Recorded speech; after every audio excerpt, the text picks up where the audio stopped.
Good morning students, welcome to Kalabharathi academy. பழைய டிஸ்கஷனில் நம்ம fat soluble vitamins ADEK அதை பற்றி பார்த்தோம்.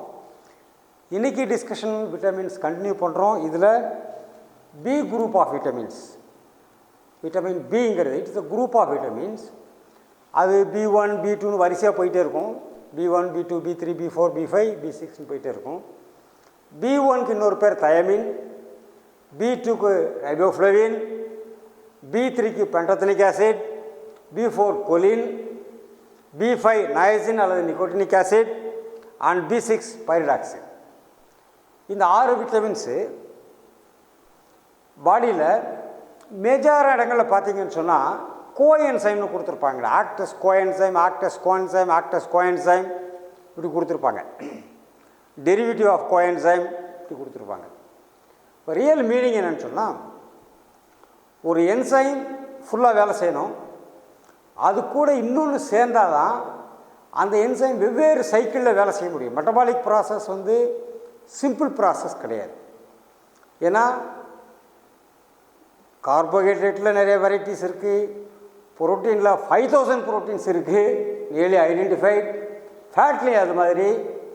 இது எல்லாமே கண்டினியூவஸாக பிரேக் பண்ணுறது, ஒன்று சேர்க்கறது, செல் பில்டிங், இப்படி எல்லா விதமான வேலைகளையும், energy production, energy storage, energy absorption, இது மாதிரி எல்லா விதமான வேலையும் எந்த இடத்துலையும் பிரேக் இல்லாமல் ஒன் ஆஃப்டர் அனதர் அப்படி இல்லை, சைமல்டேனியஸாக பல இடங்களில் பல வேலைகள் நடந்துக்கிட்டே இருக்கும். ஸோ அது கூட சேர்ந்து அந்த என்சைம் கூட சேர்ந்து ஆக்ட் பண்ணுற என்சைம்ஸ் பேர் கோஎன்சைம்னு பேர். கோஎன்சைம் இது இருக்கும்போது தான் அந்த என்சைம் எஃபெக்டிவாக ஆக்ட் பண்ண முடியும். ஓகே, அதனால் இதனுடைய டிஃபிஷியன்சிஸ் எல்லாமே எல்லா மெட்டபாலிக் ப்ராசஸ்லையும் ரெஃப்ளெக்ட் பண்ணும், வெவ்வேறு இடங்களில் ரெஃப்ளெக்ட் பண்ணும்.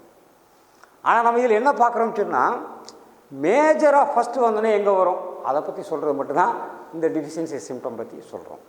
உதாரணமாக தயமின் கார்போஹைட்ரேட் மெட்டபாலிசம்னு கொடுத்துருக்குறாங்க. Not only carbohydrate metabolism, protein மெட்டபாலிசத்துலேயும் ஃபேட் மெட்டபாலிசத்துலேயும் கூட தயமின் வேலை செய்யும். It is very important because it acts as coenzyme.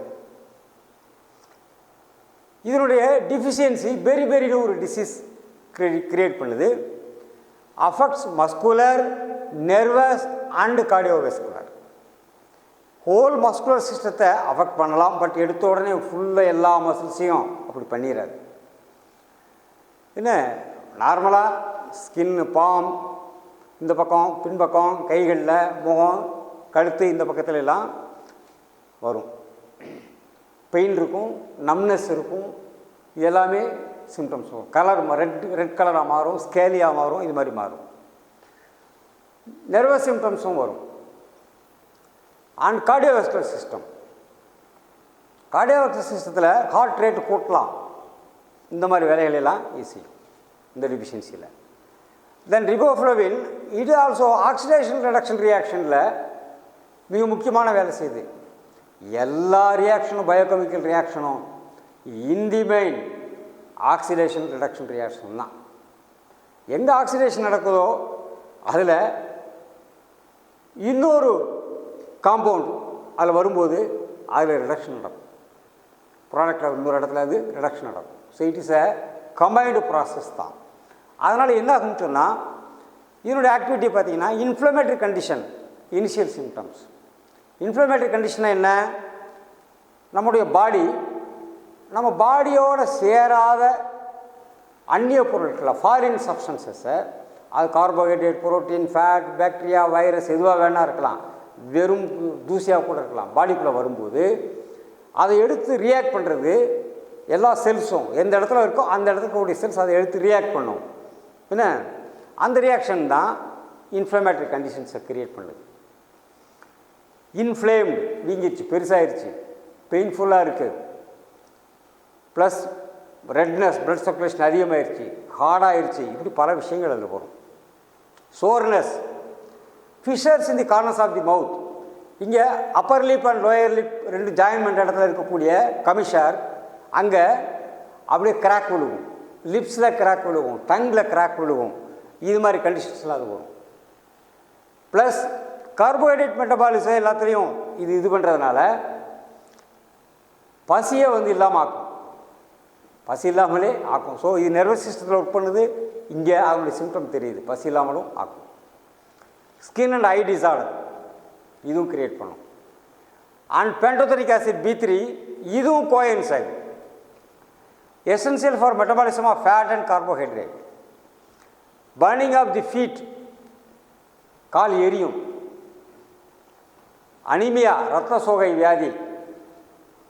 And gastro intestinal disorders, digestion problem வரும். ஸோ இது எல்லாமே B3யில் வரக்கூடியது. கொலின் பார்த்தீங்கன்னா precursor for acetyl choline fatty liver. Fatty லிவர்லாம் என்ன அர்த்தம் சொன்னால், லிவரில் ஃபேட்டி ஸ்டோர் நார்மலாக, ஆனால் ஸ்டோரேஜ் எக்ஸஸ் ஆகிடுச்சுன்னா லிவருடைய எல்லா ஃபங்க்ஷனும் அதனுடைய எஃபிஷியன்சி குறைஞ்சி போயிடும். ஸோ லிவர் 500 ஃபங்க்ஷன்ஸ் பண்ணுது, 1-2 இல்லை. So symptoms may vary, but நார்மலாக ஃபேட்டி லிவரில் மிகப்பெரிய சிம்டங்கள்லாம் இருக்காது. இட் இஸ் ரிவர்சபிள், டக்குன்னு ரிவர்ஸ் ஆகிடும். இல்லை, that is because of choline. Then niacin and nicotinic acid இதுவும் கோஎன்சைம்கான ஒரு டெரிவேட்டிவ். இது பெலகரான ஒரு வியாதி உருவாக்குது. இது ரொம்ப டேஞ்சரஸ் டிசீஸ். இந்த டிஃபிஷியன்சினால் டெத்து கூட கொண்டு போய் விட்டுரும். இப்போ 4D டிசீஸ்னு சொல்லுவாங்க. ஒன்று dermatitis, diarrhoea, dementia and death. அதான் 4D. இந்த டெத்தை விட்டுருங்க, அப்போ 3D கூட வச்சுக்கலாம், 4Dன்னு வைக்க வேண்டியதில்லை. என்ன டெர்மடைட்டிஸ்னால் inflammatory conditions of the skin. Diarrhoea loose motion. Dementia ஞாபகம் வருது, பல விஷயங்கள் மறந்து போயிடும். பேசும்போது கரெக்டாக வரிசையாக பேச முடியாது, குளறுபடி ஏற்படும். இதெல்லாம் டிமென்ஷியாவுடைய இது. ஏன்னா இது டெத்துக்கு லீட் பண்ணலாம். பட் இந்த நயசின் அல்லது நிகோட்டினிக் ஆசிட் கொடுத்தா ரெக்கவரும் பண்ண முடியும். பட் இனிஷியல் ஸ்டேஜில் சீக்கிரமாக கண்டுபிடிச்சி பண்ணணும், முத்தாத வரைக்கும். தென் பைரிடாக்சின் B6 இது ஹீமோக்ளோபின் ஃபார்மேஷனில் மிக முக்கியமான வேலை செய்யுது. ஹீமோக்ளோபின் என்ன, ஹீம்னாயன், குளோபுலின் இஸ் கார்போஹைட்ரேட், ஆர்பிசியில் இருக்குது. அது ஆக்சிஜன் அப்சார்வ் பண்ணுது லங்ஸில் இருந்து, அது பாடியில் கொண்டு ஆக்சிஜன் கொண்டு சேர்க்குது. அந்த மிக முக்கியமான வேலையை இந்த ஹீமோக்ளோபின் சொல்லும். இதனுடைய சிம்டம்ஸ் எங்கே ரெஃப்ளெக்ட் பண்ணுதுன்னு பார்த்தீங்கன்னு சொன்னால், ஸ்கின் கண்டிஷனில் ஆல்ட்ரு பண்ணும், டெர்மடைட்டிஸ், கன்வல்சன்ஸ், வலிப்பும் வரலாம், ப்ளஸ் மஸ்குலர் ட்விச்சிங். நம்ம அங்கங்கே திடீர்னு மசில் துடிக்கும், இந்த மசில் துடிக்கும், இந்த மசில் துடிக்கும். இதெல்லாம் இந்த பைரிடாக்சினுடைய டிஃபிஷியன்சி. இரத்த சோகை, ஏன்னா ஹீமோக்ளோபின் ஃபார்மேஷன் இருக்கிறனால நார்மலாக இரத்த சோகை வந்துடும். அப்போ இந்த B6 வரைக்கும் இப்படிப்பட்ட சிம்டம்ஸ் அது கிரியேட் பண்ணுது. அடுத்து பார்த்தீங்கன்னு சொன்னால் B7 பயோட்டின் அல்லது இன்னொரு பேர் விட்டமின் H. அதுக்கு இதுவும் ஆக்டஸ் கோஎன்சைம். எந்த மெட்டபாலிசத்தில், ஃபேட், கிளைக்கோஜன், அமினோ ஆசிட் எல்லா இடத்துலையும். இதுவும் சிம்டம்ஸ் மெயின் இந்த ஸ்கின்ல காமிக்கும். அடுத்து ஃபோலிக் ஆசிட் 7 பார்த்தோம், விட்டமின் B8 காணோம், B9 போயிடுச்சு. என்னன்னு சொன்னால், முன்னாடி வச்சுருந்தாங்க B7 பதிலாக B8 ஒன்று இருந்துச்சு, B7க்கு அடுத்து B8 இருந்துச்சு. அது பேர் இனோசிட்டால்னு பேர். Later it was found that it is not a vitamin. So அதை ரிமூவ் பண்ணிட்டாங்க. So B8 there is no such vitamin. So B9 is folic acid. Folic acid is a coenzyme for synthesis of nucleic acids and essential growth for formation of the RBC. இரத்த சிவப்பணுக்களை உற்பத்தி பண்ணுறல இது ரொம்ப முக்கியமான வேலை செய்யுது.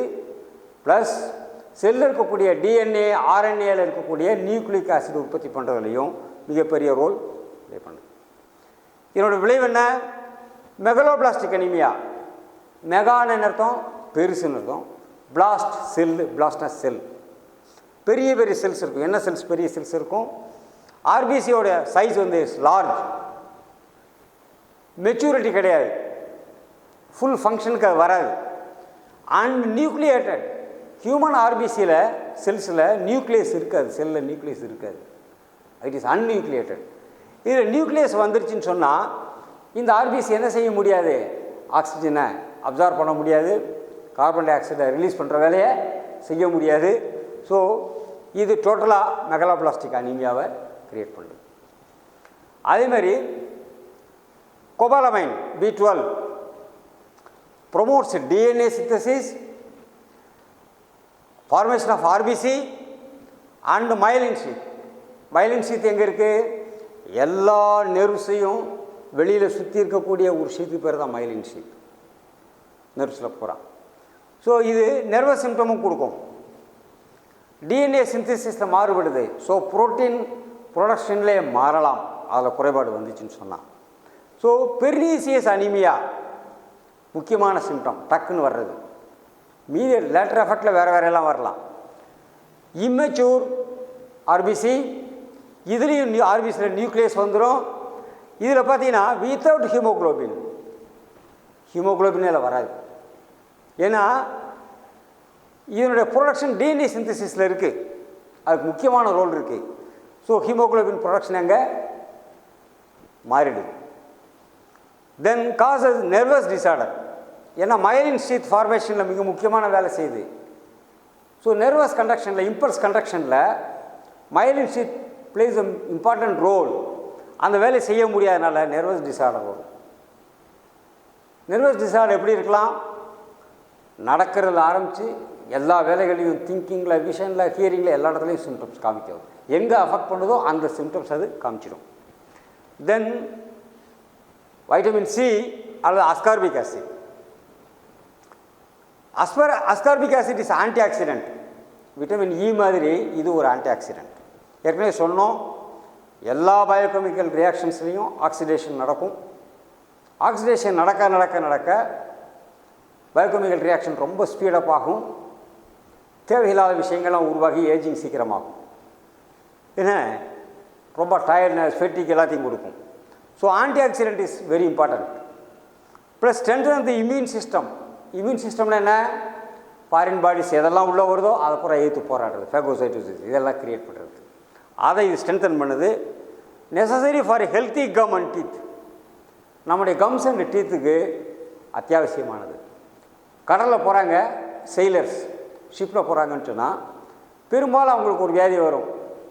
அவங்களுடைய ஈறு பூரா ஸ்ட்ராங்காக இருக்காது, ஸ்பாஞ்சியாக ஆகிடும், ப்ளீடிங் ஆகும், பல்லு சீக்கிரமாக விழுங்கும். என்ன அது பேர் செயிலர்ஸ் டிசீஸ்னே சொல்லுவாங்க.